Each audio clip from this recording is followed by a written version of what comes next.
Salut les gars, donc aujourd'hui, petite vidéo, non, on va dire plutôt que c'est un film parce que ça va durer beaucoup plus d'1 heure.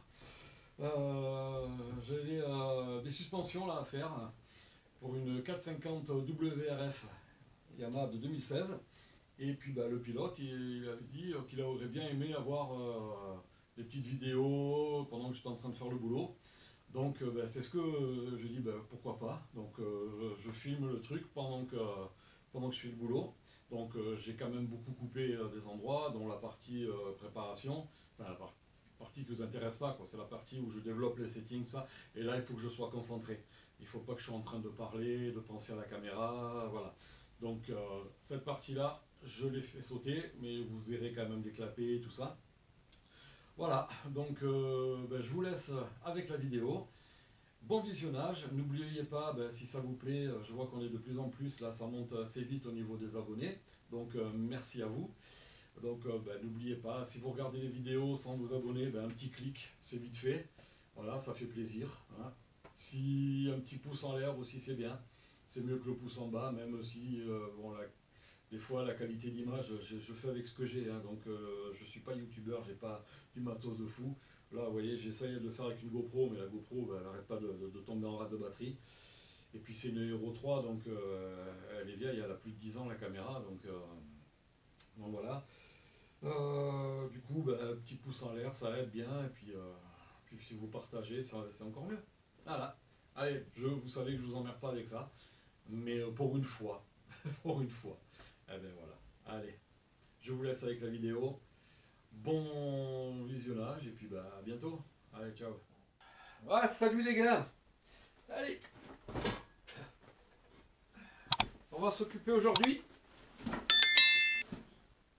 des suspensions d'une 450 WRF 2016. Donc là, ce qu'on fait, c'est qu'on va ouvrir le colis. Donc j'essaye toujours de deviner comment il a été fermé en fait. Et j'essaye de pas trop le démonter bien entendu. Mais là c'est enroulé dedans, donc maintenant ce qui serait bien c'est que je puisse conserver une partie. Par contre avec les gants ça colle. Alors je vais complètement le découper. Donc ces suspensions là, il va y avoir une préparation. Donc c'est une moto d'enduro, hein, bien entendu. C'est le modèle enduro de chez Yamaha. Donc c'est une copie de l'YZF, hein, en version homologuée. Donc voilà, déjà vous voyez comment ça se passe. Je reçois le colis. Il y a la fiche de préparation qui est avec. D'ailleurs le colis, on dirait qu'il a pris un peu l'eau. Alors là, il y a marqué amortisseur avant qui bloque. Préparation complète en stage 8. Mais il n'y a rien de marqué de plus. Dans cette case, normalement, on marque les défauts rencontrés sur la suspension, sur la fourche ou l'amortisseur ou les deux. Et comment on veut que ça réagisse. Bon là il y a toutes les infos du pilote, son nom, le modèle de la moto, si c'est un amateur, un débutant, si c'est un pilote de ligue, la discipline qu'il fait, donc après son poids nu, équipé, la taille, l'âge, tout ça, parce que tout ça c'est important, toutes ces infos sont importantes pour le calcul de ce qu'on va faire dessus et aussi au niveau du poids des ressorts, de la force. Et on peut écrire derrière aussi tout ce qui va pas. Bon, là, il n'y a rien. Mais on a échangé pas mal de mails. Donc déjà, je sais dans quelle direction aller. Mais en même temps, je vais continuer quand même à lui envoyer des messages. Bon, voilà. Donc ça, je vais l'accrocher ici. Et maintenant, on va tout sortir. Donc, amortisseur. Pas de stock collant. Ah. La bague qui est desserré, donc je sais pas si si ça a été volontairement desserré ou si c'était desserré avant. Voilà.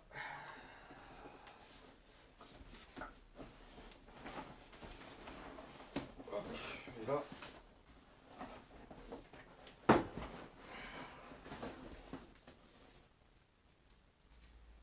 La fourche.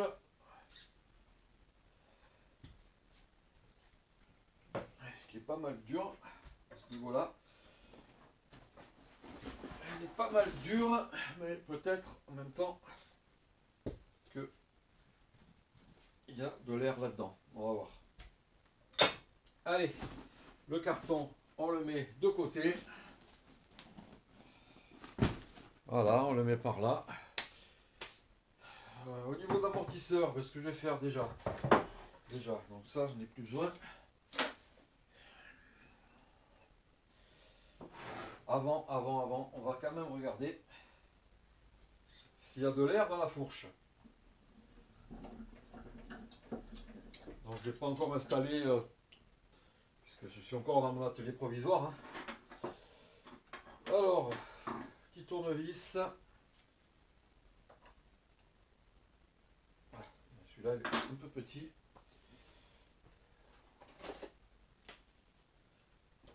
On va s'occuper de l'air. On va écouter.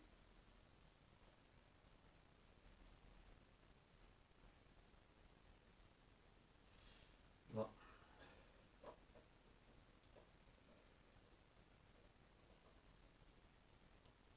Il n'y a pas d'air.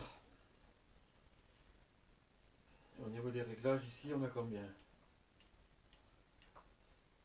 On a 4 crans. Ok. Peut-être ce qui explique la dureté de la fourche. Alors ici.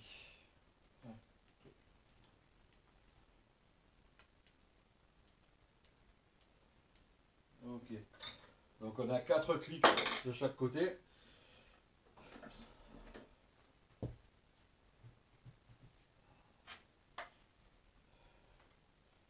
Donc moi je vais ouvrir en grand de toute façon puisque au démontage on ouvre tous les réglages. Donc là on est à 4 clics en compression. En détente. On a combien?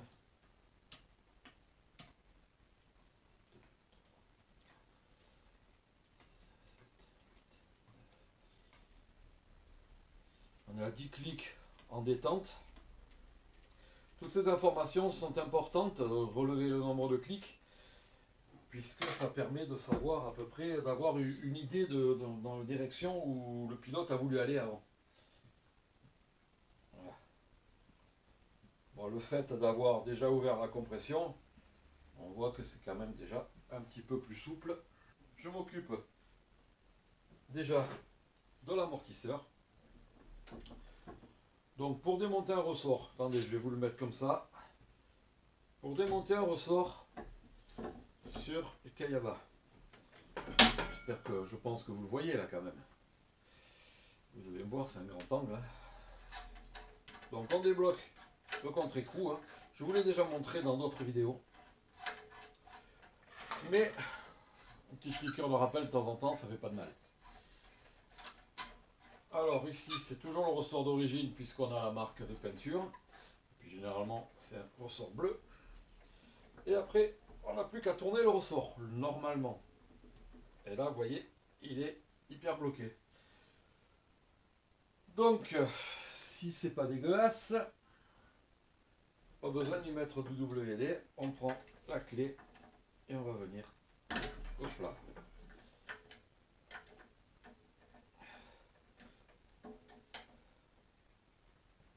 Il est bien bloqué. Alors je vais regarder s'il n'y a pas un problème au niveau du filetage.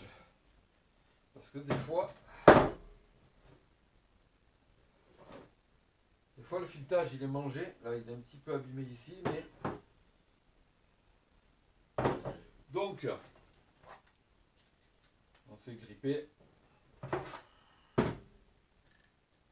On y balance un petit peu de dégrippant, celui que vous voulez. Moi celui-là c'est le bleu et jaune et rouge. Voilà, on tourne comme ça. Hop, pas de publicité. On laisse un peu pénétrer. Et quand on voit que ça traverse, on y va le filetage.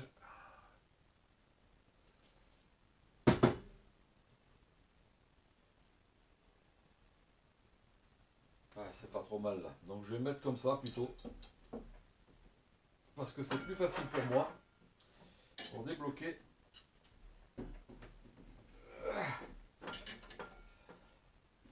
Voilà, c'est plus facile pour forcer en fait.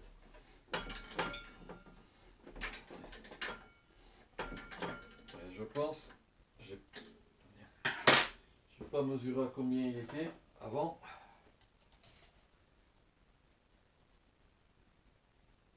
Voilà, il n'est pas trop comprimé.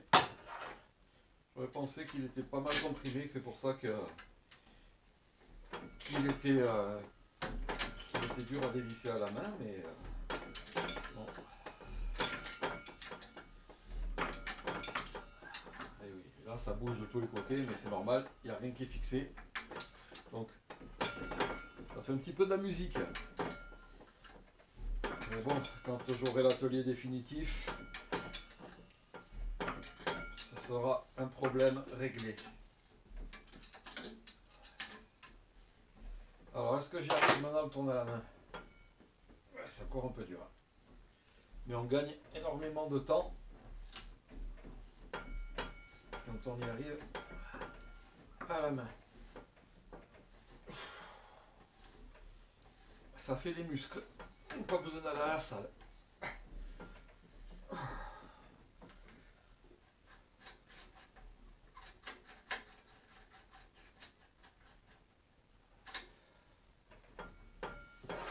Quand même pas mal comprimé. Hein.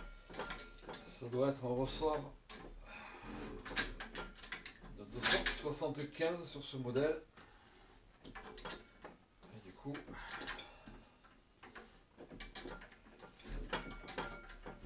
voilà. Ça commence à aller mieux. Oh.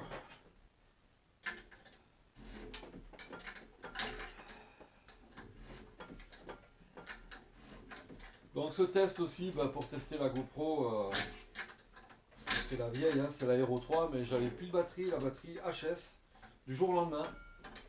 Donc après le retour de l'Italie en fait. Et donc j'ai trouvé, j'ai cherché les batteries, j'en ai trouvé que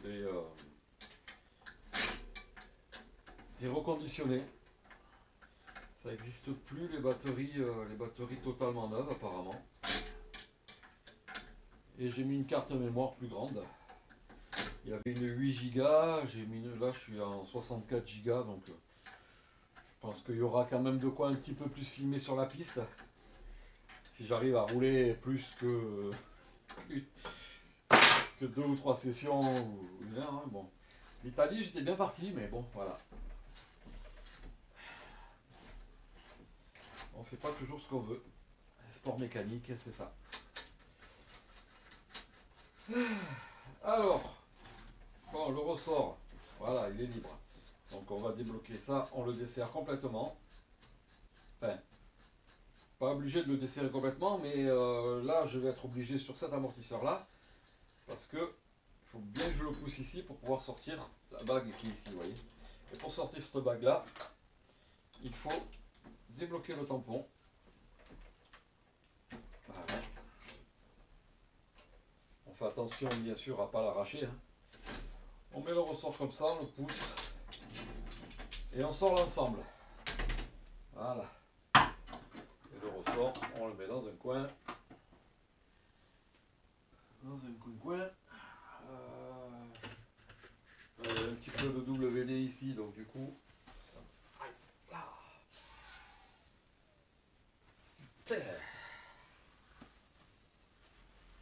Putain, je trouve moyen de me faire mal là où normalement il n'y a pas à se faire mal quoi. Bon, on constate qu'il n'y a pas de fuite. Sinon ce serait bien huileux ici. Donc comment est-ce que je fais ce que je vais tester en appuyant dessus. Là, au niveau de la détente, il est très lent. Donc je vais contrôler, peut-être qu'elle est fermée à fond. 1, 2, 3, 4, 5. Ah, il y a 5 clics depuis la position la plus fermée. 1, 2, 3, 4, 5. Vous voyez, il ne remonte toujours pas. 6, 7, 8, 9, 10, 11, 12, 13, 14, 15, 16, 17, 18, 19, 20, 21, 22, 23, 24, 25, 26, 27, 28, 29, 30, 31, 32, 33, 34, 35, 36, 37, 38, 39, 40, 41, 42, 40. 42 clics. 42 clics et on voit que il y a encore du boulot pour que ça remonte. Hein. Voilà. Mais là, il va être déjà plus souple à enfoncer. Mais il remonte hyper lentement. Et d'un coup, vous voyez, il remonte vite d'un coup. Donc tout ça, soit il a été touché déjà, soit il a un souci au niveau de la pression d'azote, soit autre chose. On va voir. Il remonte très lent. Et d'un coup, il se libère. Voilà. Au niveau de la compression, on a combien? 1, 2, 3, 4, 4 clics. Donc là, pareil, je dévisse. Donc après, c'est normal que ce soit dur, réglé donc en hydraulique, puisque la moto est faite pour un pilote de 75 à 85 kg. Le pilote actuel, il fait 95 kg à poil et sont 5 équipés. Donc forcément, il a touché ses réglages et les a mis au plus dur. Mais quand on a un écart de poids comme ça, la base c'est de remplacer les ressorts en premier. Puisque l'hydraulique, elle va essayer de compenser. Mais alors, en compression, je sens pas trop de trous. Là, le trou, on le voit direct ici. Hein. La compression, ah ouais, elle est dure au début, il y a un trou au milieu. Et elle redevient dure à la fin. Donc il y a un trou au milieu. Et hop, vous voyez, pareil en détente. Ça, c'est vraiment d'un coup, hop, ça monte et après ça refreine. Donc de toute façon, il y a bien un souci là-dedans. Allez. Donc ce qu'on fait maintenant, c'est que on va vider l'azote. Donc il y a de l'azote. On va débloquer le petit capuchon ici.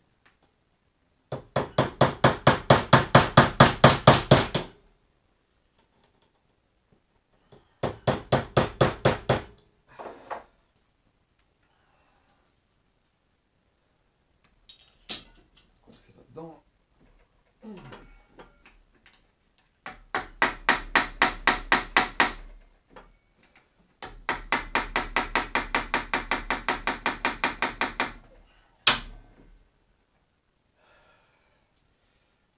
Bon, ben le capuchon, il est grippé là-dedans.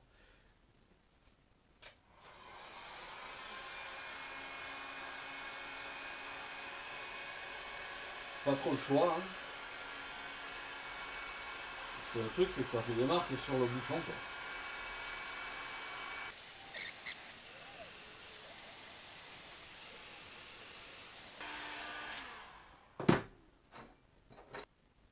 Voilà, ça c'est quand on démonte, quand on n'entretient jamais, bah ouais, quand on voit dedans. Ça c'est quand on n'entretient jamais ces suspensions. Donc bon, ben là c'est une moto d'occasion. Et du coup, le pilote veut savoir déjà dans l'état qu'elles sont. Et en même temps, ben, faire une préparation parce que, ben, voilà, forcément. Donc là, il va y avoir entretien plus préparation. Ça va changer pas mal.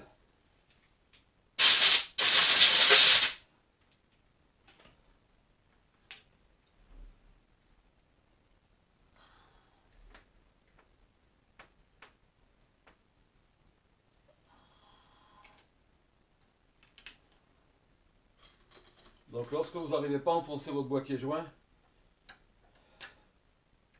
vous enlevez l'obus de la valve et automatiquement, donc ça, je vais mettre sur un petit papier propre, automatiquement,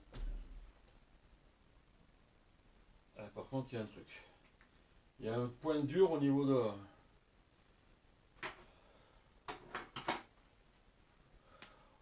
du milieu, quand j'enfonce, je sens un point dur. Il se passe quelque chose. Donc là voilà, on a enfoncé, on enlève le clips. Donc là je peux remettre l'obus, hein, comme ça je ne le perds pas.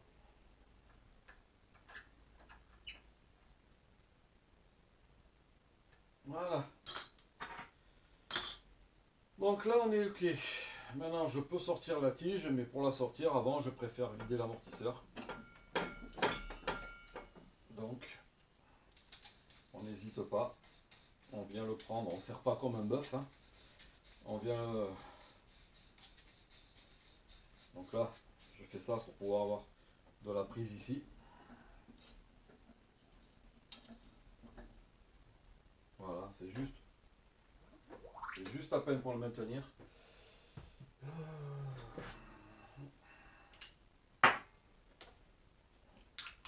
La clé spéciale. Si vous n'avez pas la clé spéciale, vous pouvez prendre une clé de 21, je crois que c'est.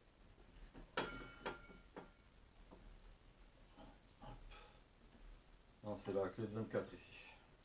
21, c'est sur les... ça, hein. Ouais. Clé de 24. Hein. Donc là, ben, ça va couler un peu, hein, forcément.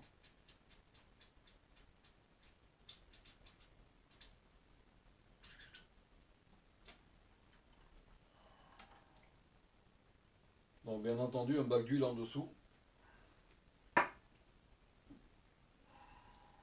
On sort le petit ressort, le petit clapet.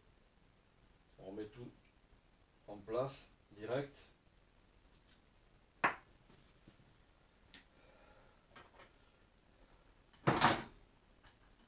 On sort le petit guide. Et maintenant, on va sortir le piston avec le clapet. Et moi, pour que ça sorte facilement sans abîmer quoi que ce soit, je mets le petit tournevis là dedans et je tourne. Parce que si on le prend avec une... Il y en a beaucoup qui prennent avec une pince ici, là. Et le truc, après, il est fracassé. Donc, petit tournevis dans le trou, on tourne, hop. Et il sort. Après, on remet tout en place. On met un coup de dégraissant.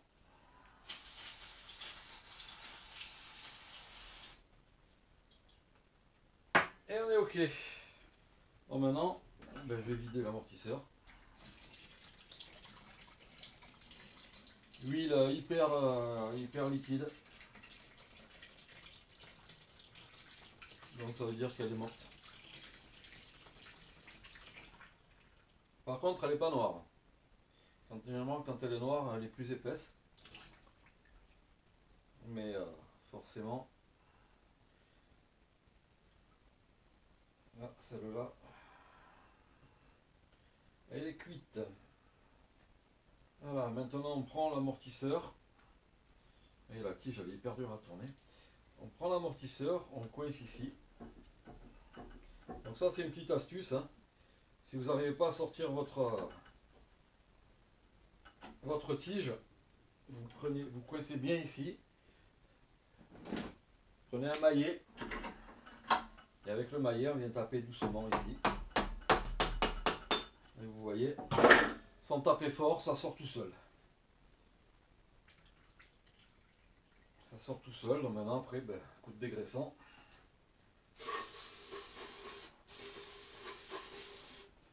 Après, on ouvrira pour au niveau de la bonbonne, tout ça. Et puis lui, on le met ici, qui s'égoutte dans un petit bac. Voilà.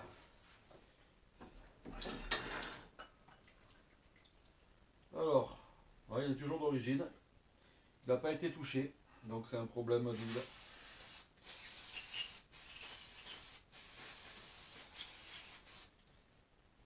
Voilà. Donc maintenant, il va falloir dessertir ici. Donc vous avez plusieurs possibilités. Soit vous le meulez, soit vous y allez à la lime, soit si vous avez un tour, vous vous débrouillez pour prendre la tige dans le tour sans abîmer la tige, hein, et que ça tombe bien rond. Soit vous utilisez une fraise trépant, c'est ce que j'utilise. La fraise trépant montée sur perceuse. Donc là, il nous faut les morts de tige, Kayaba. C'est Kayaba qui fait les outils, mais vous pouvez vous en servir pour du WP, pour du Showa, pour ce que vous voulez. Donc là, on a diamètre 16 et diamètre 18. C'est une tige de 16, donc on prend. Et donc c'est des morts en alu, hein, bien entendu. Et là, maintenant, on vient bloquer la tige à l'intérieur. Comme ça, elle ne va pas tourner. On prend la perceuse.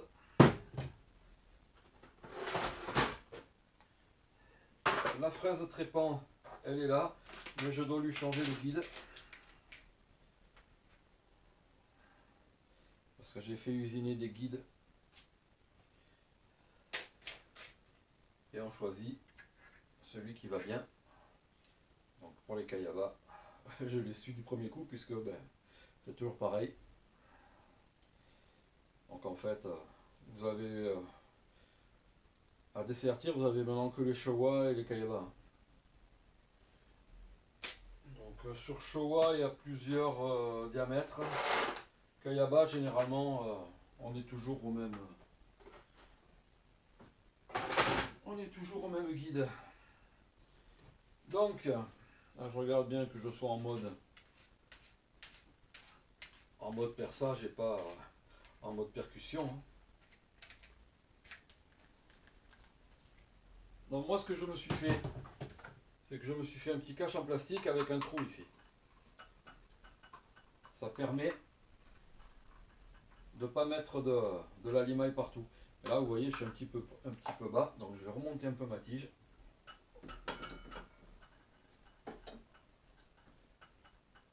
Voilà.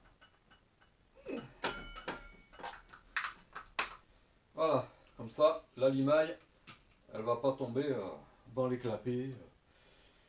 Mais vous pouvez mettre un chiffon. J'ai vu qu'il y en a qui mettent un préservatif aussi. Un petit peu d'huile. Si vous avez de l'huile de coupe, c'est très bien. Sinon, vous pouvez aider, ça fait l'affaire.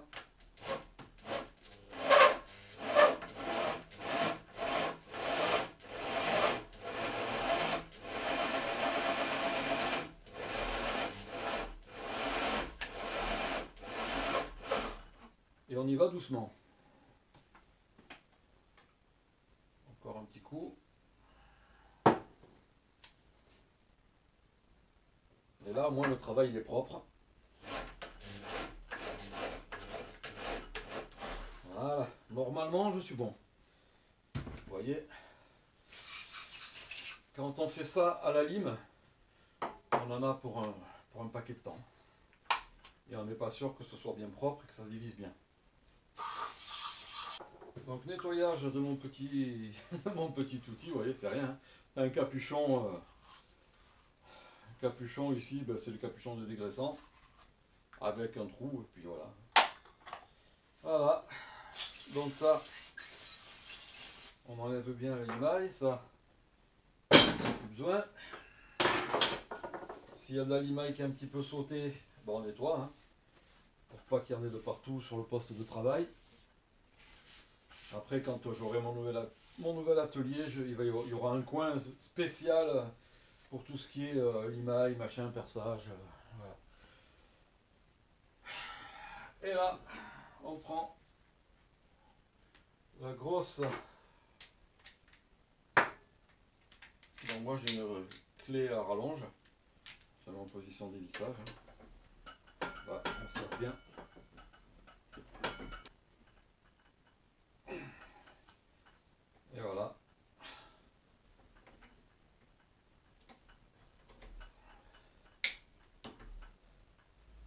Ça se dévisse tout seul. Voilà.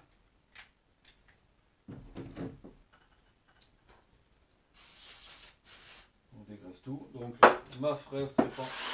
Voilà, attention. Hein. Faire le développé de tous les clapets.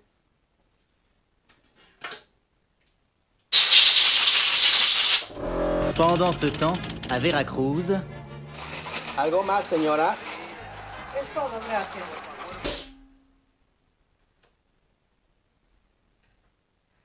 Voilà, maintenant que notre ami compresseur s'est arrêté, donc je développe tous les settings. Donc tous les settings, non pas tous les settings, tous les clapets, je les mets à la queue leu dans leur sens, dans le sens où ils ont été empilés d'origine. Bien entendu, je fais attention de ne pas en oublier au passage. Parce que souvent, il y a des clapets qui se collent entre eux. Et le plus petit, on ne le voit pas.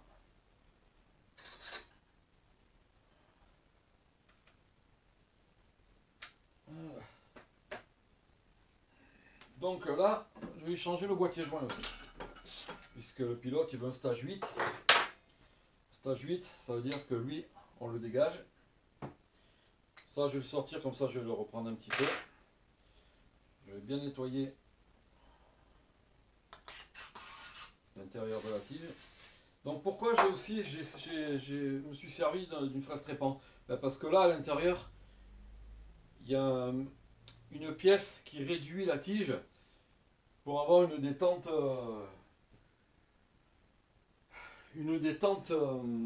pas trop libre. Voilà. Mais en même temps, ça joue aussi sur la compression. Donc il y en a qui s'amusent à enlever ça. Donc là, c'est bien quand le dessertissage, c'est nous qu'on le fait, au moins on sait que ça n'a pas été touché. On voit quand c'est bien fait aussi, hein. Il y a des fois...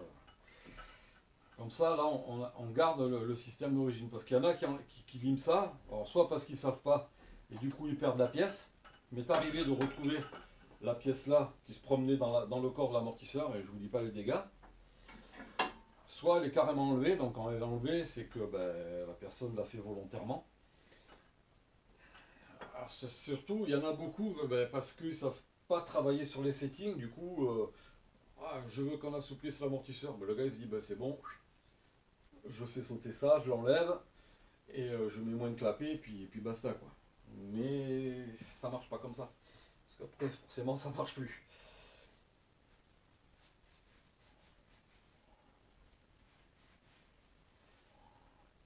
Donc de temps en temps, vous déboîtez votre capuchon et vous nettoyez à l'intérieur, ainsi que dans le corps de l'amortisseur. Ça vous évite de flinguer les boîtiers joints. Souvent parce que ça fuit, parce que ça n'a pas été entretenu. Après, c'est sûr que quand c'est comme celui-là qui est complètement grippé, donc là, bien entendu, remontage à la graisse. Normalement, on n'a pas besoin de remonter à la graisse. Mais sur un amortisseur, quand il est comme ça, qu'il est grippé, c'est qu'il est rentré beaucoup plus en force. Du coup, il n'était pas très beau, du coup j'essaie de lui redonner quand même un petit aspect sympa. Parce qu'il avait déjà quand même dû être démonté ce truc. Parce que l'huile, c'était pas l'huile d'origine, et il avait déjà des marques. Donc, je pense qu'il a été démonté. Je le confirme pas à 100%, mais j'y pense. Voilà. Donc maintenant, on va changer le boîtier joint. Donc, c'est une tige de 16. Tige de 16. Voilà. Et normalement, c'est un 50.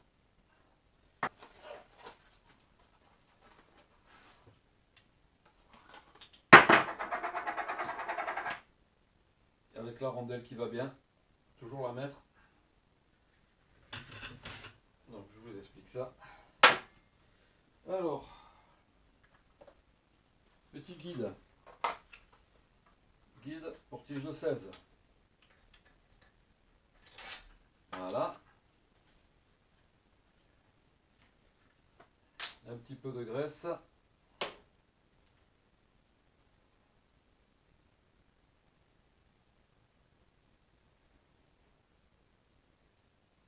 Donc la graisse au niveau du spi et du cache-poussière. Ça glisse tout seul, on enlève ça, on nettoie. Et on n'a plus qu'à ranger.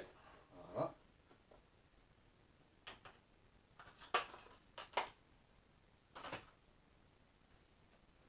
Et maintenant on met la nouvelle rondelle base. Ça permet l'épaisseur, vous voyez, par rapport à l'origine.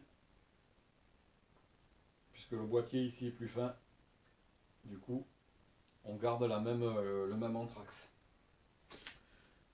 Ça, de côté.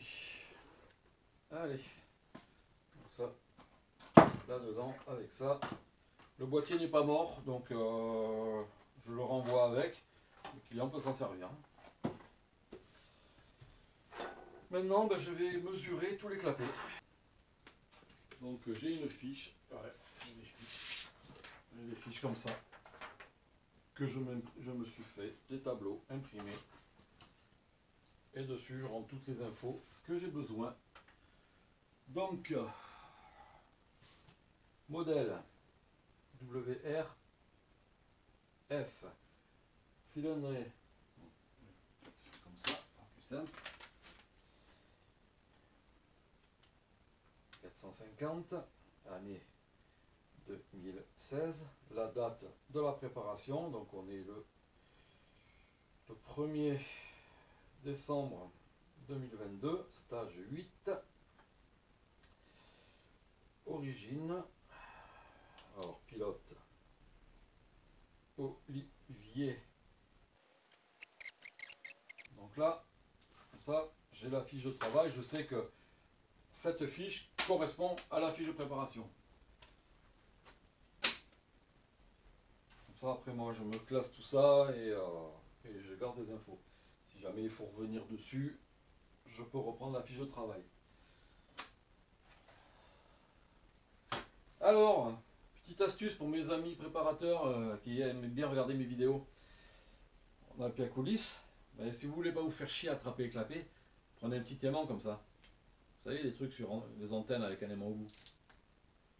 Voilà, c'est tout con. Mais regardez. Hop, et on prend juste le clapet qu'il nous faut. Voilà. Donc là, bien sûr, c'est du 44 par 20, logiquement.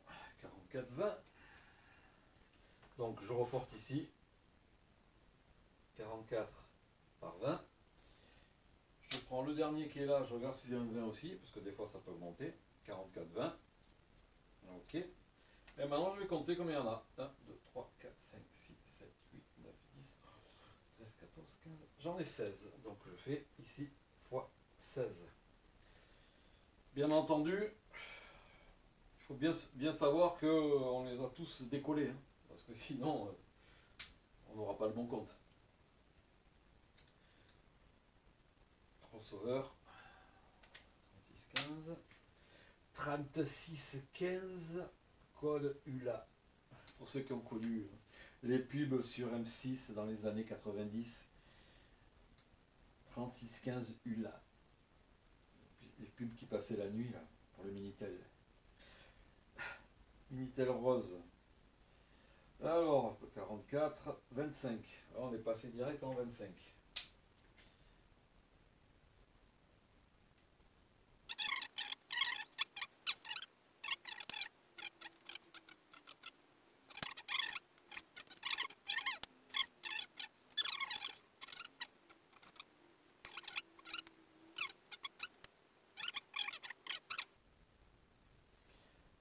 Donc c'est assez cohérent au niveau du setting, sauf que c'est quand même assez dur sur le début de course et il n'y a pas de progressivité. Donc si le pilote saute un peu, ça va être quand même... donc il va avoir au niveau de la sensation sur la piste une moto qui va quand même un peu glisser derrière, qui va pas avoir beaucoup de traction. Et par contre après, qui va, s'il y a des gros chocs, qui va descendre, elle va quand même retenir, hein, mais elle va descendre constamment à la même vitesse, quoi. Il n'y a pas au moment où ça va durcir, vous voyez, en compression. Ce qu'on a senti tout à l'heure, c'est qu'en fait on est dur, il y a un petit trou, mais on revient à la truc. Mais le petit trou, c'est plus du fait de l'huile qui était HS, parce que il n'a pas été touché et il n'y a pas de trou au niveau de la clapetterie. C'est certes très très linéaire, quoi. Et au niveau de la détente, bah, pareil, hein. Donc là on va mesurer les clapets, pareil. Donc là normalement on doit être sur du 20. Voilà, 40 par 20. 40 par 20, on en a 5.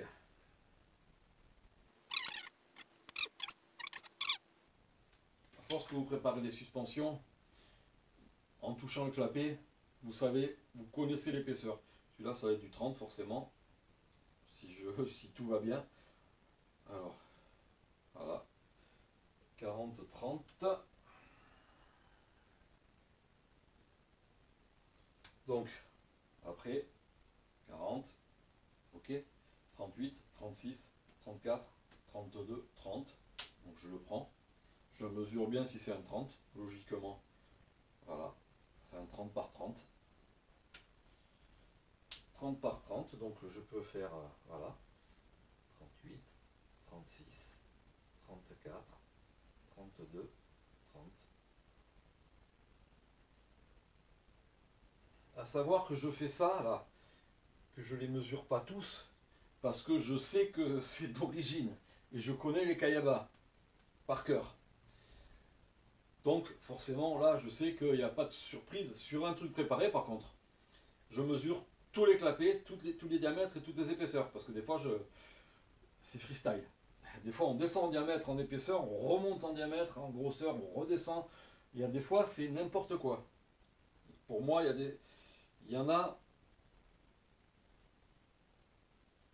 qui ne doivent pas être préparateurs et qui ont touché des suspensions. Donc,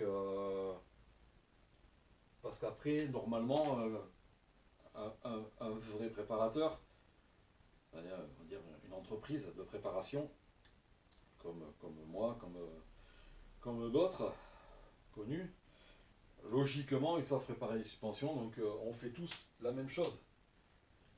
Au final, il y en a, ils disent, ouais, mais va chez un tel, là, bah, tu vas chez celui avec qui tu t'entends le mieux, mais ou qui est le plus près de chez toi.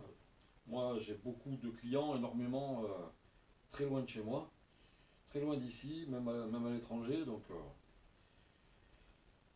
25, 30. Vous voyez, celui-là, le dernier, par contre, c'est un 25, c'est pas un 24. Voilà. Et du coup, c'est quoi ce bruit?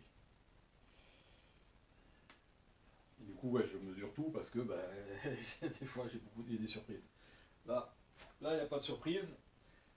Là, ce qu'il va falloir faire maintenant, c'est calculer le bon setting par rapport à ce qu'il m'a demandé. Donc là, je vais éteindre la caméra et je vais remonter voir les mails, puisque j'ai pas d'ordinateur ici, pour bien voir pour me remémorer tout ce qu'il veut, quoi.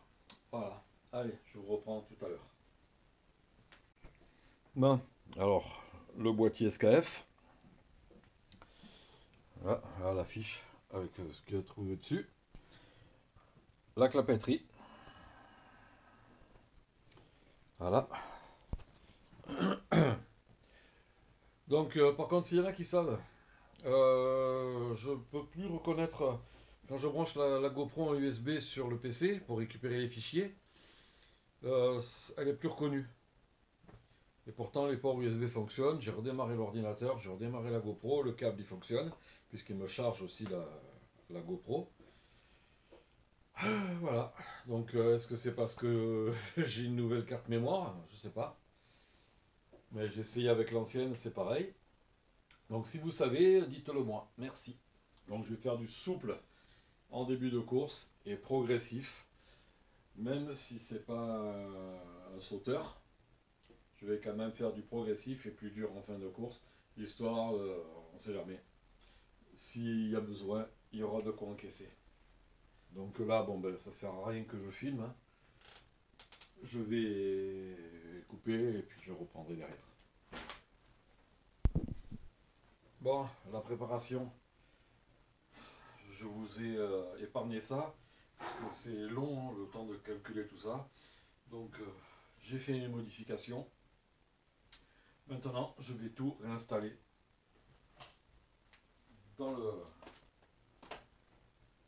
sur l'amortisseur.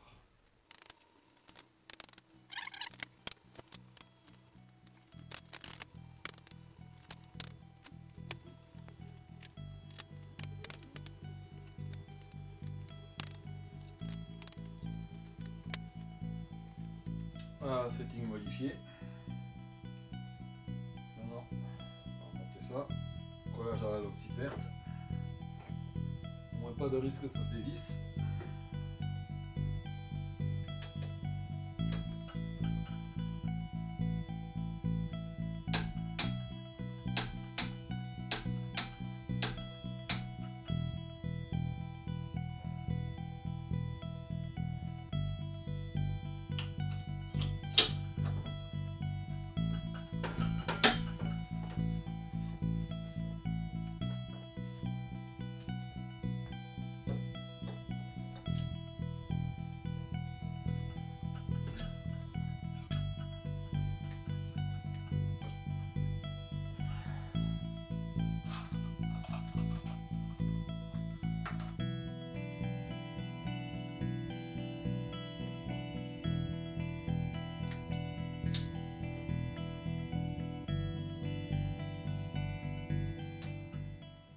Vérifie que le clip soit bien en place.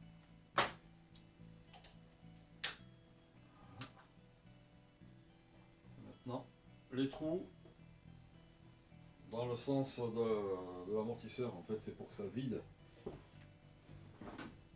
Quand il y a de la boue, ça se vide. Ah oui, attendez. Là j'ai dit qu'il fallait mettre un poil de graisse pour faciliter celui qui démontera par la suite. Celui qui viendra démonter par la suite, il aura plus de facilité. Voilà. Je positionne bien le trou.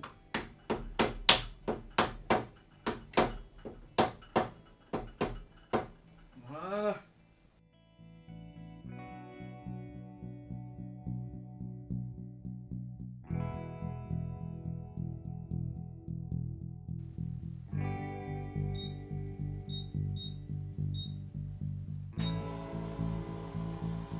Et c'est parti pour la purge.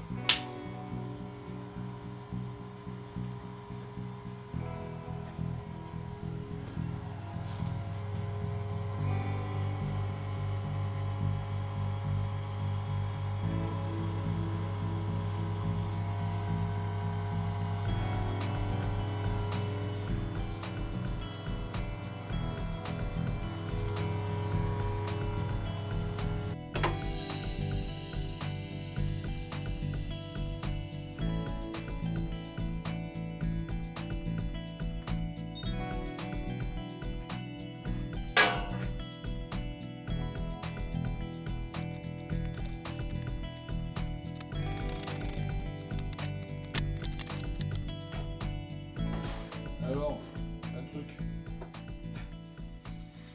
on remet l'azote avant de remettre le ressort. Parce que j'en ai vu qui mettent le ressort et après mettre l'azote. Mais ils ne peuvent pas tester l'amortisseur du coup. Comme il y en a qui purgent l'amortisseur, ils mettent l'amortisseur sur la machine à purger mais il y a encore le ressort. Du coup la tige elle ne peut pas rentrer quoi. Voilà. Je sais pas. L'amortisseur il peut pas bien se purger s'il y a le ressort dessus quoi. Il y en a qui ont des drôles de façon de faire, de travailler, je sais pas. Mais le truc c'est que ça poste après les photos ou des vidéos. Il y a des trucs où il n'y a pas 36 façons de faire. Alors, là, maintenant, on va y mettre l'azote. Et dans cet amortisseur, c'est 150 PSI, soit un petit peu plus de 10 bars. C'est quasiment kiff-kiff. 150 PSI, c'est presque 10 bars. Il n'ira pas plus bas.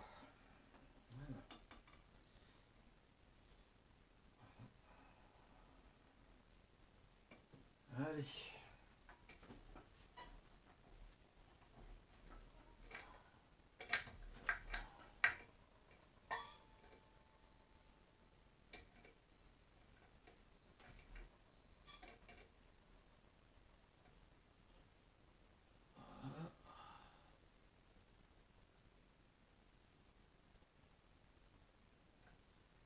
Et voilà, je suis précisément à 150. Donc je viens fermer l'obus. Maintenant, je peux fermer ma bouteille. Et hop. Bon, l'aiguille, elle va descendre sur le mano. Voilà, logique. Puisque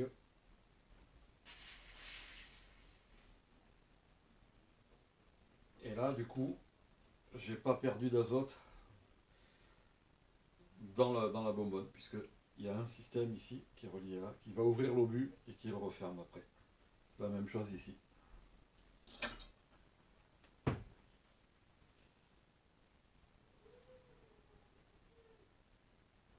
Voilà, vous voyez là, j'ai un petit peu d'huile qui coule de là. Regardez, par rapport à tout à l'heure, l'enfoncement de plus en plus dur, et quand je relâche, la détente elle remonte d'un coup. Et là, je suis totalement libre en réglage. Tout à l'heure, la détente, même libre à fond, il est remonté très très doucement. Voilà, donc maintenant je vais le tester moi par terre. Donc je vous montre. Donc ça fonctionne bien. Donc quand j'appuie dessus à basse vitesse, vous voyez, à basse vitesse, il descend. Bon, il est de plus en plus dur, mais il descend facilement. Je vais simuler un gros choc, donc je vais appuyer d'un coup sec dessus. Vous voyez, à haute vitesse, il bloque. Bon, si j'avais plus de force et avec le poids de la moto, il s'enfonce quand même. Mais là, on voit que on va voir remonter, on voit s'enfoncer et remonter un peu. Mais j'ai pas assez de force. Voilà. Donc, il fonctionne parfaitement. Maintenant, ben, je vais lui mettre des réglages.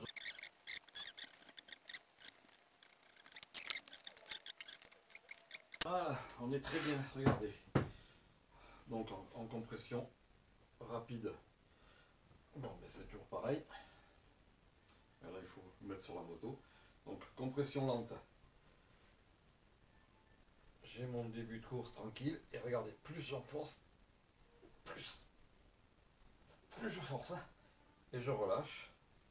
Et vous voyez que la détente, maintenant elle est linéaire et elle est freinée et je suis qu'à 16 tours.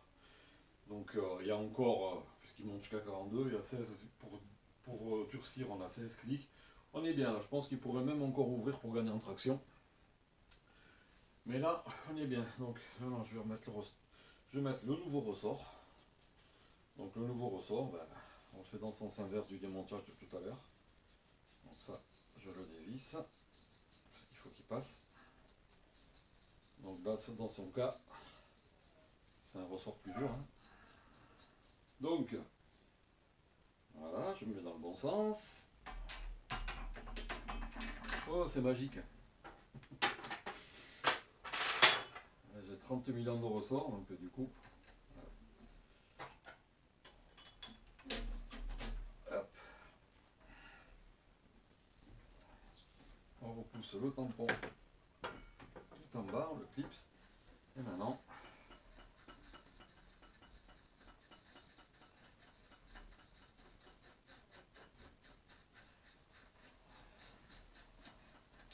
Donc généralement, précharge, je bloque pas les bagues. Donc là, ce qu'on fait, on mesure la longueur du ressort. Donc ici, c'est un 260. Je dois précharger de 12 mm. Donc, je serre le ressort jusqu'à qu'il soit à 248.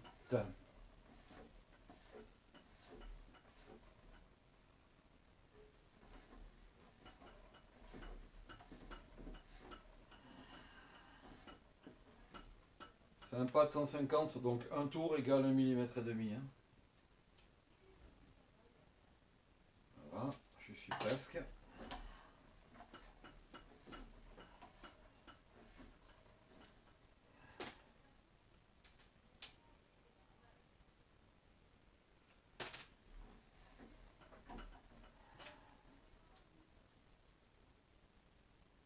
Voilà.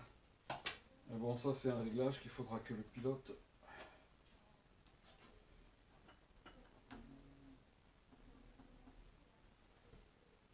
Voilà, ce que je fais, c'est que je mets les deux axes dans l'alignement.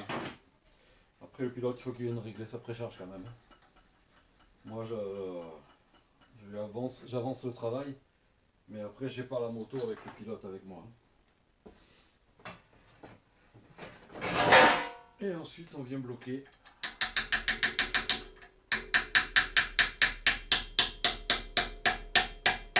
Pas besoin de serrer comme un bœuf pour pas foirer le filetage. C'est fragile hein, le corps amortisseur.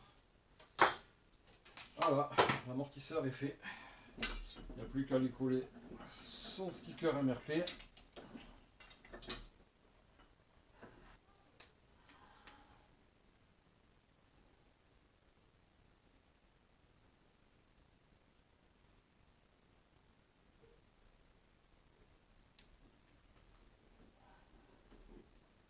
Et voilà, estampillé MRP. Allez.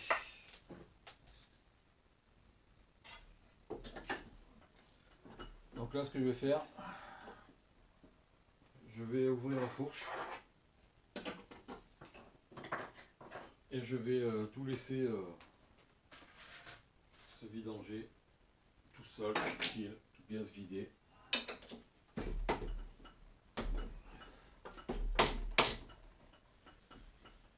Donc, parce que là il est tard.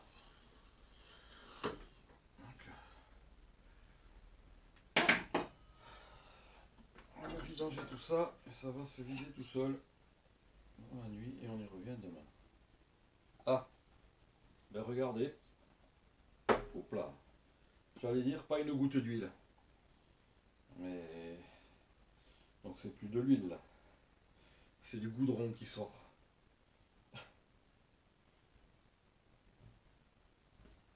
C'est super épais.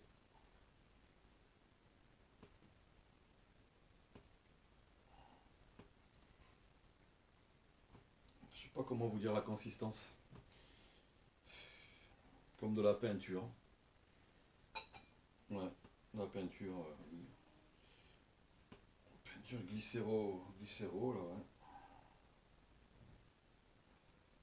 Donc on va mettre ça à l'envers, ça va se vidanger tout seul. Hop.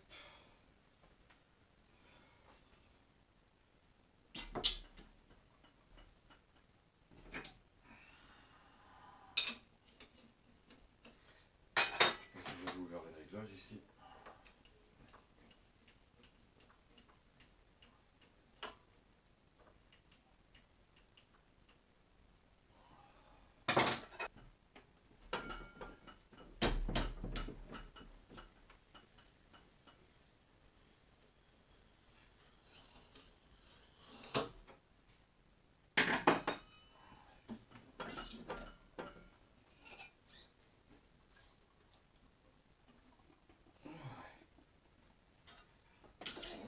Ça à l'envers, il n'y a rien qui sort. Bon, ben c'est tout pour cette première partie. On se retrouve pour la fourche quand je démonterai tout et que j'entamerai la préparation. Donc ça, ce sera demain, et soit je fais la vidéo pour ça, et demain je fais une que pour la fourche, soit je comprime les deux, et donc si je fais ça, eh ben pour vous ce sera instantané. Si je fais pas ça, eh ben on se retrouve demain pour la suite. Allez, j'avais oublié de mettre la caméra. Donc démontage de la fourche. Elle a passé la nuit ouverte pour virer toute l'huile qu'elle a en trop. Du coup, maintenant, donc j'ai dévissé le bouchon et sorti la tige. Je vous le montre sur l'autre. Vous voyez, j'utilise un outil en plastique pour pas abîmer les tiges des cartouches. Il y a une espèce de limaille. Voilà. Je sais pas si on voit. Il y a tout ces... Une espèce de... On dirait du joint spi en décomposition. Je sais pas, c'est bizarre.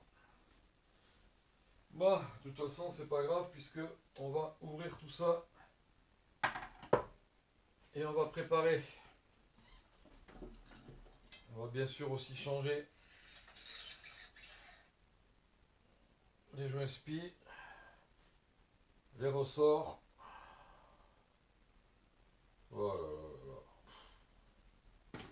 Je vous dis pas l'état de dessous les ressorts. Bon, ça, on va mettre là.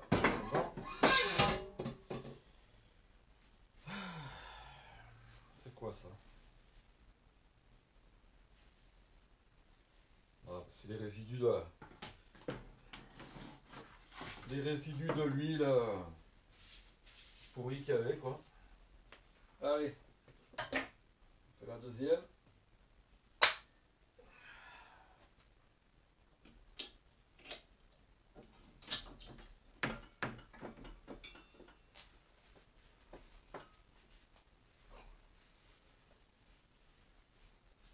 Donc j'espère juste que les free-pistons ne sont pas cassés. Et puis elle, c'est le même état. Il y a ces petits résidus de caoutchouc. Je pense que c'est le spi qui a fait game over. Il y a quelque chose. De toute façon, quand on voit l'état des cache-poussières, il y a quelque chose.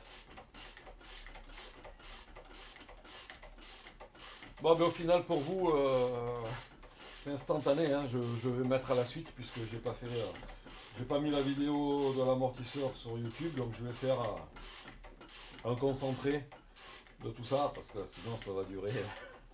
Ça va durer 2 jours la vidéo, donc je vais, comme vous avez pu le voir déjà, il y a des morceaux qui ont été coupés, c'est accéléré, et là je vais faire pareil, puisqu'il y a des trucs sans intérêt. Et là ça sort pas.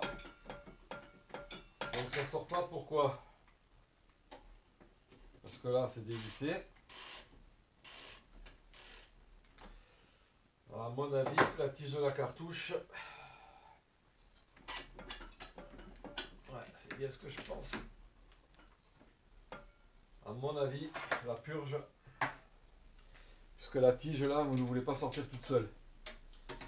Mais bon, quand on voit l'état de l'huile à l'extérieur des cartouches, et il y en a qui remplacent que l'huile externe, ils ne remplacent jamais les cartouches, l'huile des cartouches.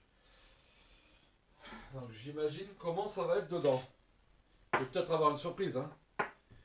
Peut-être avoir une surprise. Faut que j'arrête d'être médisant. Mais bon, là je vois que j'ai un souci pour sortir la cartouche. La tige, la tige elle ressort pas toute seule, quoi.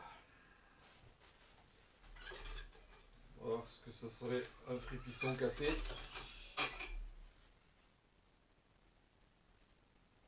Ouais. Voilà. Hop là.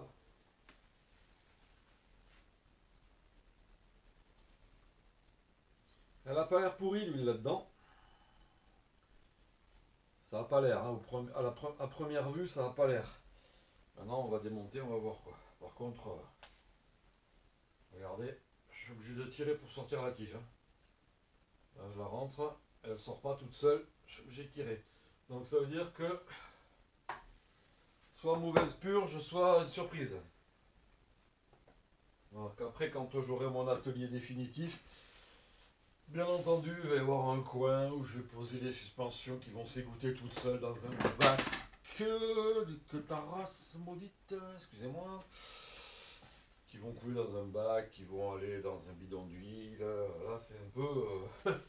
c'est un petit peu... Et ça fait un moment que ça dure et il faut que j'arrive à me bouger le cul. Allez, donc on prend la cartouche dans les morts, toujours. On va vérifier que ici ça n'est pas dévissé non plus, ça peut arriver.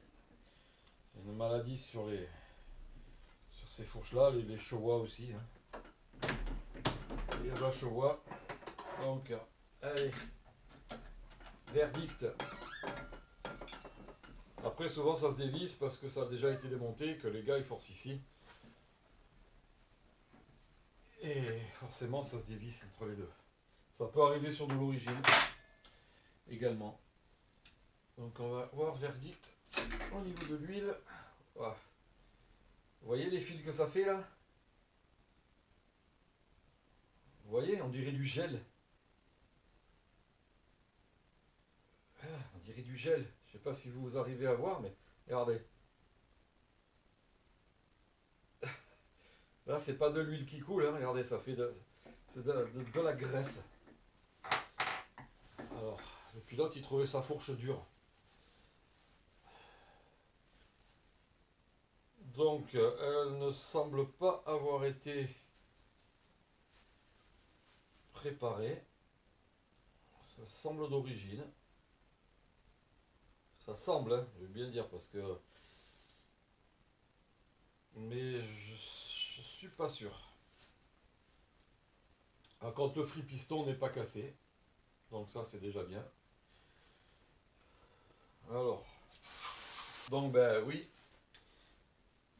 une huile pourrie comme vous voyez, forcément la cartouche ne fonctionne plus. Donc là je vais faire couler, mais on va pas le voir d'ici. Essayez de bien viser. Ah ouais, ben regardez. Regardez-moi ça, on dirait du gel. Oh, comme c'est dur. Et ça coule pas. Je sais pas si si ça a été vidangé un jour.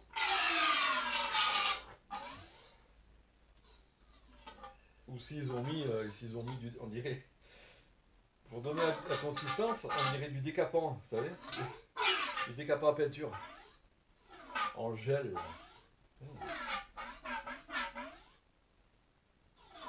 Voilà. Donc je sais pas si ça a été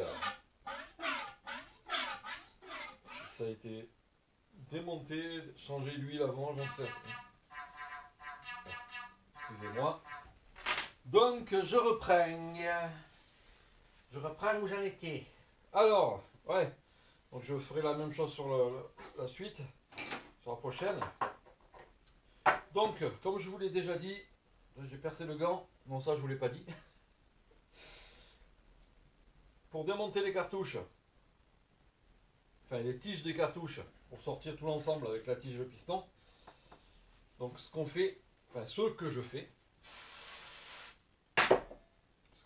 depuis depuis très très longtemps en fait. Je saurais plus dire voilà, depuis qu'il y a des cartouches en fait. Donc une fois qu'on a viré l'écrou du téflon de plombier, et le téflon de plombier, on vient l'enrouler ici sur la tige. Comme ça on protège le filetage, j'en ai pas peur d'en mettre un. C'est pas au prix que ça coûte. Donc on fait au minimum 2 tours. Voilà, vous voyez. Comme ça, le filetage est protégé. Et pourquoi? Parce qu'ici il y a un joint spi. Et le filetage ça coupe. Et là on peut sortir tout l'ensemble. On met sa cartouche à l'envers avant de la nettoyer, bien entendu. Hein. Voilà. Et là on a sorti sa tige de cartouche, qui est encore d'origine. Voilà. Donc je fais pareil sur la deuxième. Puis après, ben, je vous reprends puisque je dois aller faire des courses. Le téléphone, c'est ma femme qui a appelé. On va faire des courses. Il est pas loin de 19 h. Donc je vous reprends à la suite.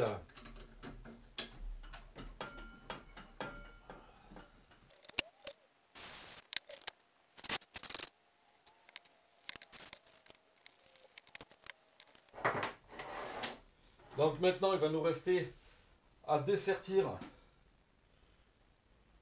les filetages du haut, donc du bouchon de compression et de la tige, de la cartouche, et ensuite à mesurer, prendre toutes les cotes des clapets et puis établir nos nouveaux settings.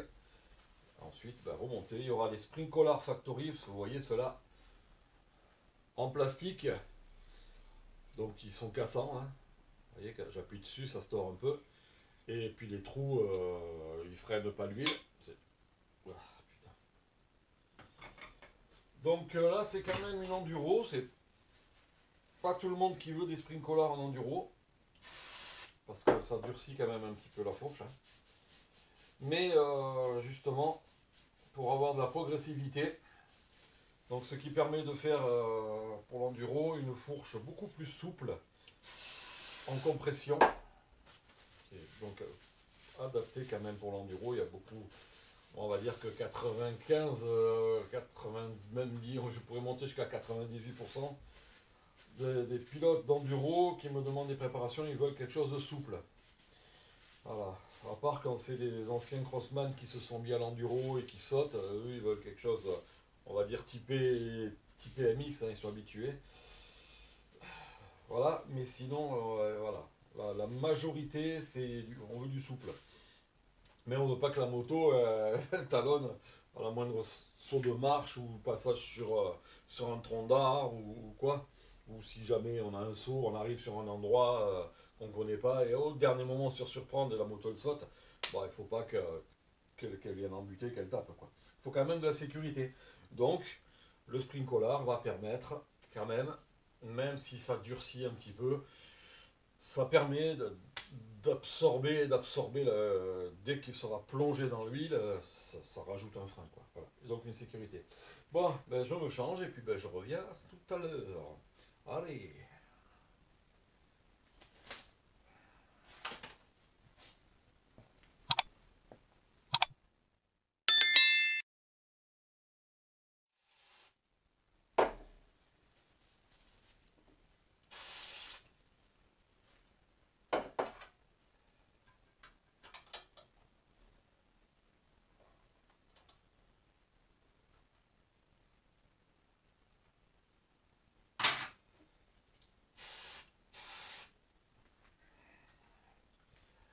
Bon, désolé, hein, ça coupe.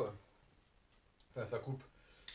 J'ai acheté des batteries pour la GoPro, mais c'est des reconditionnées, j'en ai plus trouvé des neuves. Je viens à l'instant d'aller voir, j'en ai vu sur Amazon en fait. J'avais pas vu avant. Enfin bref, c'est reconditionné, mais elles n'ont pas l'air d'avoir beaucoup d'autonomie. Du coup, ça a coupé, je l'avais pas vu. Allez.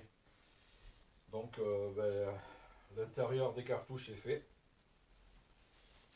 Maintenant, je vais m'occuper de la compression.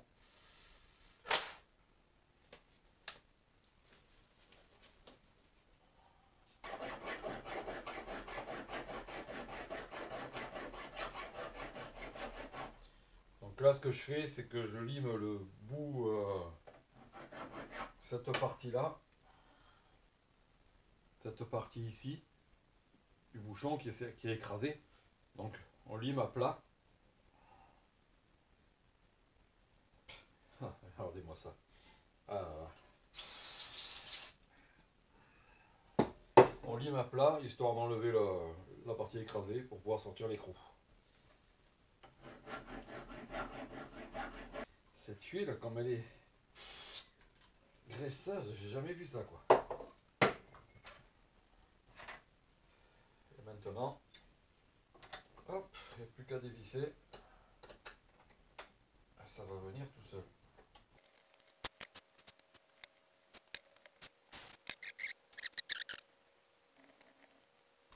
Donc je vous rassure, hein, un clapet, même s'il est marqué, la couleur est un peu passée, c'est pas grave, il fonctionne toujours. Hein. Il faut juste un clapet, il ne faut pas qu'il soit tordu. Clapet tordu, clapet foutu. Voilà, facile à se rappeler. Mais clapet qui a des marques, du jure, c'est l'huile qui frotte dessus. Hein. Ça lui enlève un peu la teinte. Mais là, c'est pas grave. Hein. Là, ça n'enlève pas les propriétés d'élasticité du produit.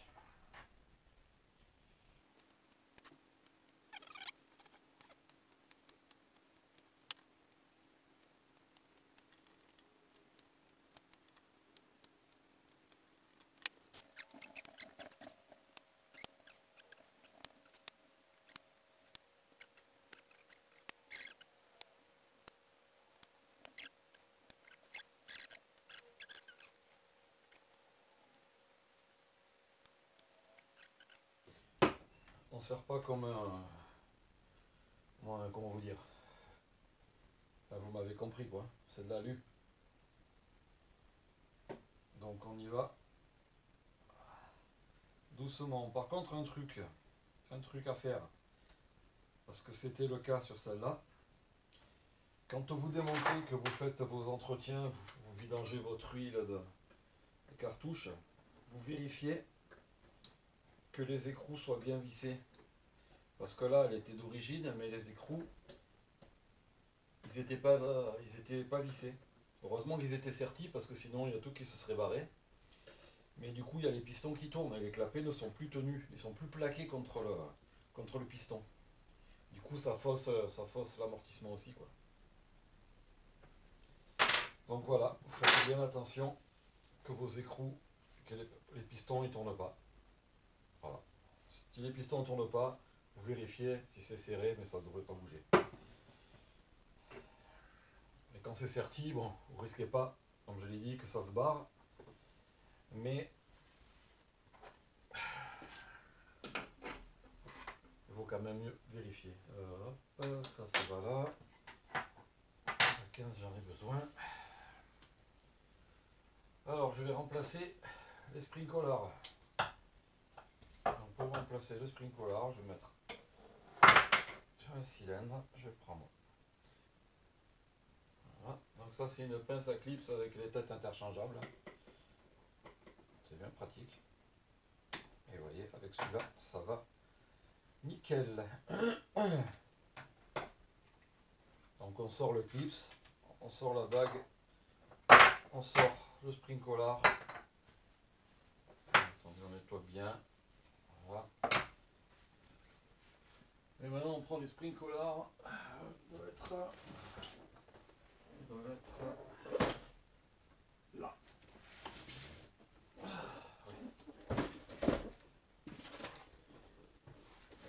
Et donc cela c'est du 28. Est-ce que j'en ai encore du 28? 28. Il faut que j'en remette en commande. Je remette en commande des 28.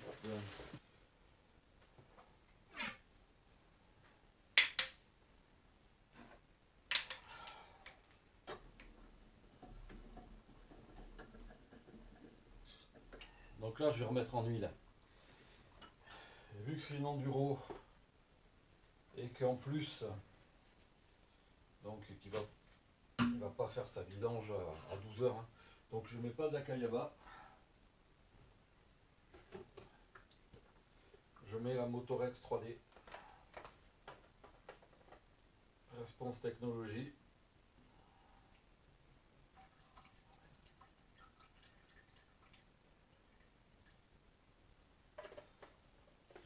Donc celle-là.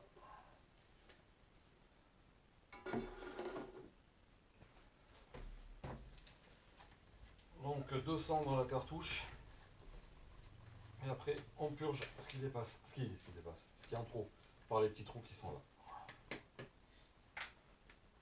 Donc je vais mettre ça à 200, comme ça j'arrive bien, voilà.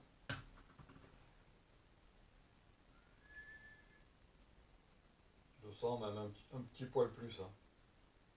Voilà. Comme ça on est sûr qu'il n'y ait pas d'air à l'intérieur, donc on bouche les trous avec les doigts. On verse.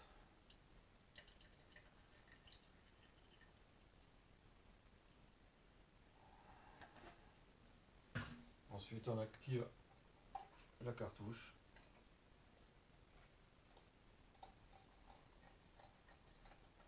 Alors moi je donne des petits coups comme ça rapides pour bien évacuer les premières bulles, et après on fait des va-et-vient doucement. Vous savez, donc on y va tranquille et de temps en temps hop on met un petit coup rapide, un petit coup sec. Hop. Un petit peu à droite, un petit peu à gauche, doucement, ça rentre, ça sort. Voilà, on accélère. Maintenant, on retire doucement. Hop, on met un coup sec. Ça part en couille. Bon, alors oui, on y va doucement, tranquille. Hein. On a l'oreille à côté en plus. Donc on entend quand il n'y a plus de bulles. Voilà, on détend complètement la cartouche. Et on vient enfoncer le bouchon.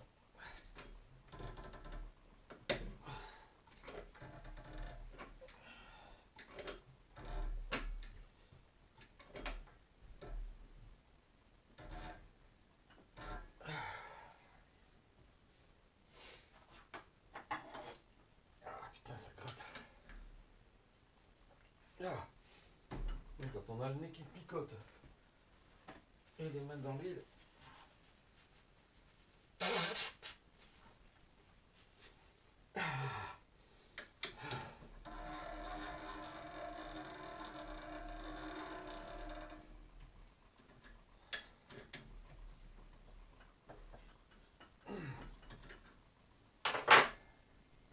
maintenant on va évacuer l'huile en trop. Donc on met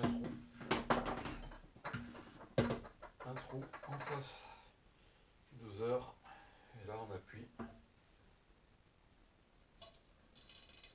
Voilà, l'huile en trop qui ressort, vous voyez. Je fais ça plusieurs fois. Ça vous permet aussi de voir si la cartouche elle fonctionne. Là vous voyez, elle ressort bien nickel. Il y a assez de résistance pour enfoncer. Voilà, on va faire pareil sur l'autre.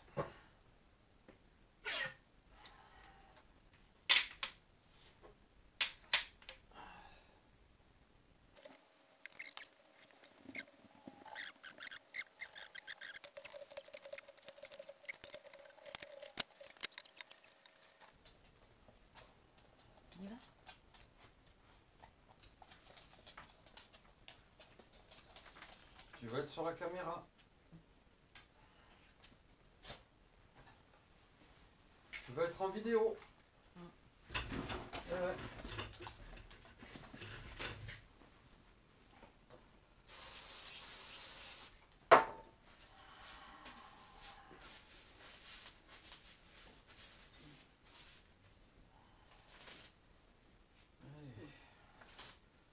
La 25e fois que je coupe. Bon. Gros souci de GoPro. Les batteries que j'ai achetées, bah la caméra elle se vide même si j'utilise pas la batterie dans la GoPro, elle se vide toute seule sans que la caméra soit allumée. Voilà. Donc soit c'est des batteries, bon je sais qu'elles sont pas neuves, il y avait marqué reconditionné. Donc soit c'est des batteries de merde qui m'ont vendu là. Donc j'ai envoyé un mail, on va voir. Mais je pense qu'on va me dire, on va me faire foutre. Hein, voilà, c'est facile. Hein. Bref, ça me saoule. Bon, allez, on va changer les joints spies des bagues de la fourche et après on va remettre les cartouches. Allez. Donc ça sera pareil sur les deux fourches. Hein. Là, je vais vous passer en accéléré puisque de toute façon, vous savez le faire. Et sinon, j'ai d'autres vidéos. J'ai d'autres vidéos où je le fais. Donc, voilà. Allez.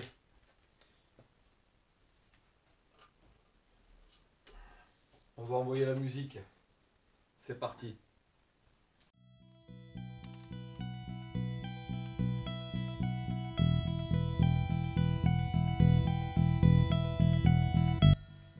Le petit joint que vous voyez, que je mets ici à chaque fois, petit joint torique, c'est pour mesurer quand la fourche va s'enfoncer, tac, c'est pour mesurer la course de la fourche, donc on n'enlève pas.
Donc c'est monté à la graisse. Hein. Donc si vous voyez des traces quand je fais ça, voilà, là c'est la graisse qui fait son taf. C'est pas l'huile qui coule. Donc quand vous voyez cet emballage là, pour les bagues, c'est emballé Intech, c'est la marque Intech qui propose les bagues, elle les fait fabriquer par SKF. Donc c'est du SKF, c'est juste l'emballage qui est différent. Avant, il y en avait l'emballage SKF, gris avec le logo SKF bleu, blanc, rouge. Là. Et puis bon, ben, c'est passé en emballage Intech. Voilà, donc n'ayez pas peur. Quand vous recevez des bagues, vous commandez des bagues SKF, c'est celle-là.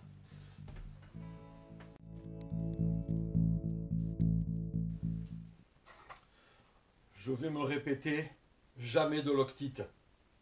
Jamais.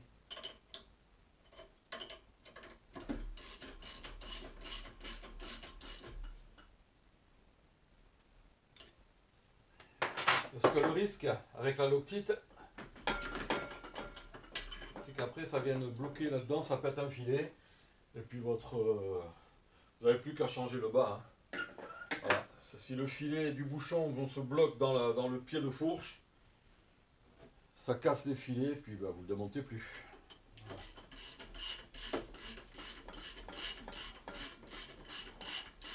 Déjà que c'est arrivé sur les fourches Showa de CRF en 2017-2018.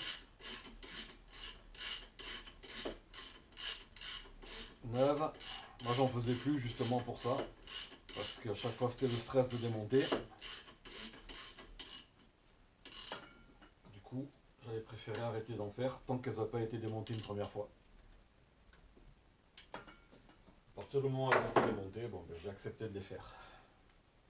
Mais si c'est pour être emmerdé, voilà.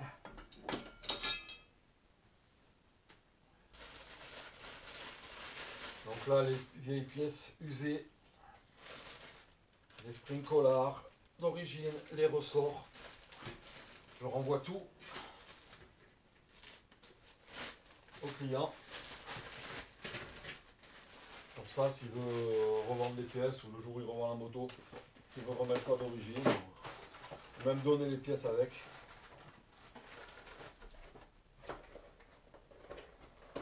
Bon, les pièces d'usure, il peut les jeter à la poubelle, vu l'état. Mais je rends tout pour prouver que j'ai bien changé. Voilà.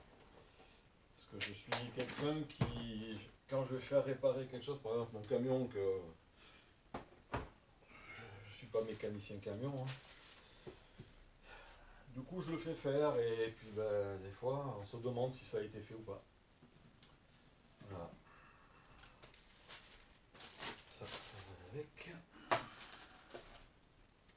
Donc moi pour qu'il n'y ait pas d'embrouille, ça il faut que je commande aussi. J'ai où l'étiquette? Je sais plus. Donc pour pas qu'il y ait d'embrouille, je rentre tout.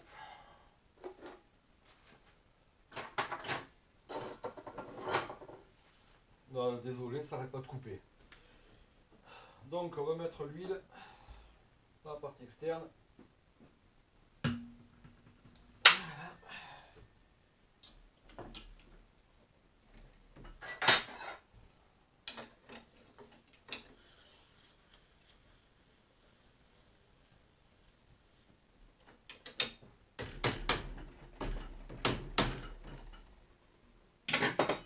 Et voilà, c'est fait.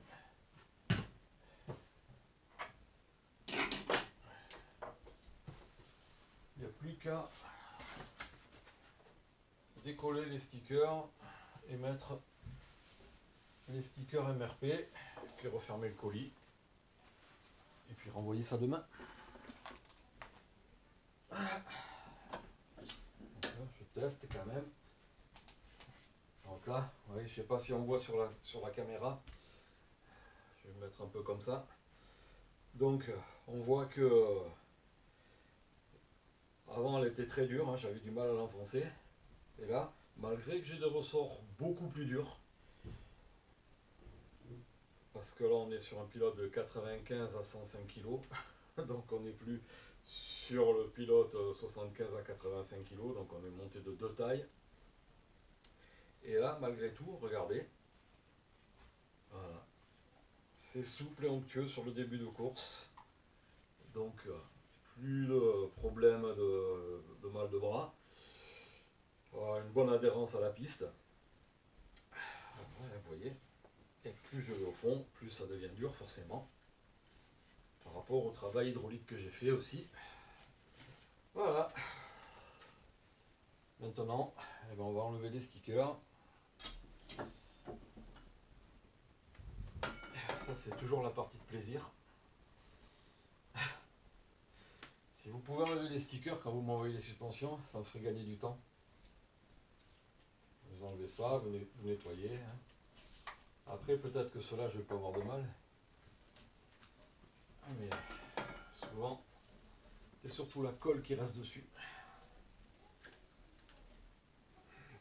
Voilà. Bon ben.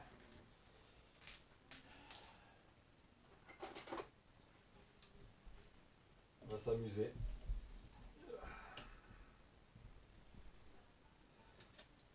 Je crois que les miens ils sont pas aussi chiants à enlever. Donc pour ceux qui se demandent, ils ont peur d'envoyer leur suspension quand ils sont loin de chez moi. Bah, ces suspensions, moi je suis dans le département du 83, donc dans le Var. Et là, ça part dans le 40. Je sais plus ce que c'est le département 40. La géographie, elle est loin derrière moi, au niveau des départements. Bon, il n'est pas trop chiant. Il y a un peu de colle là, j'ai un coup d'acétone. Bref, je reçois des suspensions de partout, donc je vous ai dit, hein, il y a, d'ailleurs, vous allez dans le livre d'or, il y a une nana qui était en France, qui est partie vivre aux États-Unis. Elle a embarqué ses suspensions. Et son père, il a des potes et tout qui roulent là-bas, donc parce que son père est américain. depuis, eh bien, régulièrement, bon, déjà il y a son père et ses potes qui m'ont fait faire la suspension, et puis régulièrement j'ai des suspensions en provenance de là-bas. Donc c'est souvent lorsqu'ils reviennent sur la France, enfin pour elle, donc elle embarque les suspensions, elle me les fait parvenir, ou sinon ça vient directement avec la douane et compagnie, mais là c'est chiant quoi. Après j'en ai eu de Tahiti, le Canada, la Réunion, l'Italie, l'Espagne, la Belgique, la Suisse, qu'est-ce que j'ai autre? Pays de l'Est, j'en ai eu, je sais plus où c'était. Non, c'était pas en Ukraine. C'était pas en Ukraine, c'était pas en Russie. Je sais plus. Bref, j'en ai eu en Afrique aussi. Alors bon, vous voyez, hein, on n'est pas obligé d'habiter juste à côté de chez moi pour m'envoyer des suspensions. C'est vrai que c'est plus simple quand on est à côté. Voilà. Alors, on va coller stickers. On va chercher ça. Alors ici, vous avez le sticker pour les infos que je colle en haut de la fourche. Et là, vous allez voir ma maniaquerie jusqu'où elle va. C'est-à-dire que j'ai un sticker pour le côté droit et un sticker pour le côté gauche. Parce que vous voyez, les inscriptions, elles ne sont pas au même endroit. Et si je veux mettre le sticker dans le bon sens, pour avoir donc l'inscription en bas de la fourche qui remonte, ben, du coup j'ai fait faire un sticker avec l'adresse du site. Pareil, vous voyez que les deux se mettent en bas. Voilà. Ça coûte 2 fois plus cher, mais bon. C'est comme ça. Donc celui-là, c'est le côté disque. Donc c'est... Et ben c'est celui-là, côté disque. Donc là, il y a une petite protection plastique hein, depuis quelques temps.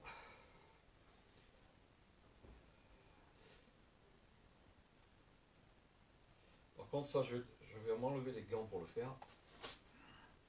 Parce que les gants, ils collent à la colle. C'est du kit déco, donc c'est assez résistant. Voilà. Et maintenant, ben, on met bien la vis de purge droite. Et là, on va se positionner au mieux pour que ce soit chouette. Voilà. Un petit coup de chauffage.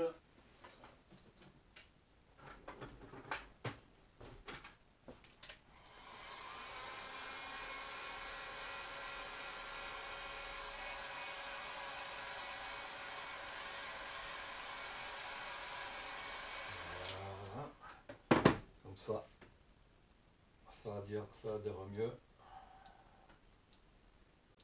Voilà. On essaye de ne pas faire de bubule.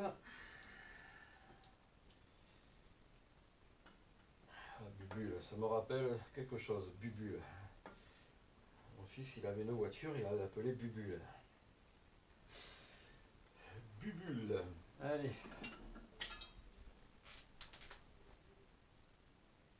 Hop. Faire pareil de l'autre côté.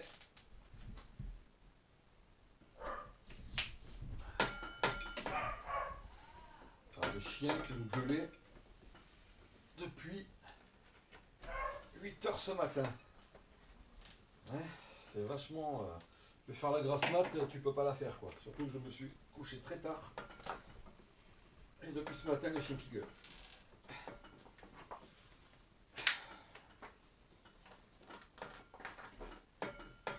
Normalement, quand il y a mon chien tout seul, ça gueule pas. Mais là, il y a Shorty. Hein, vous le connaissez, Shorty. Vous l'avez vu dans la vidéo du road trip en Italie. Shorty.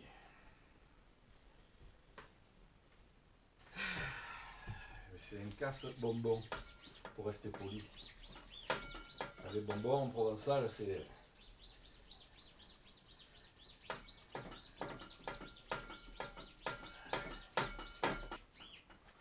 Donc là, puisqu'on est à l'opposé, la valve de ce côté, la valve de purgeur. On se positionne. Voilà. Petit coup de chaud.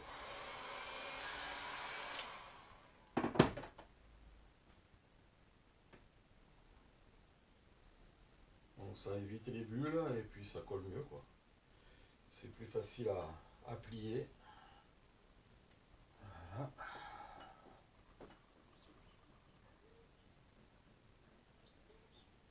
Et voilà, c'est fait. Donc maintenant, sticker d'info en haut. Pareil, on dégraisse.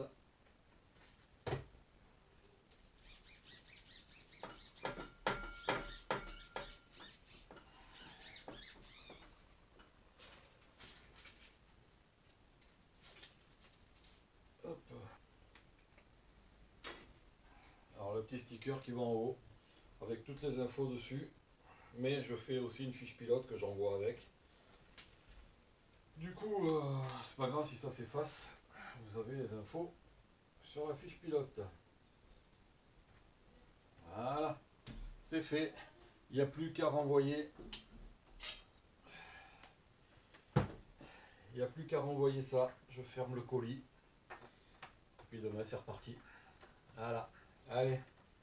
À bientôt pour la prochaine vidéo. Ciao.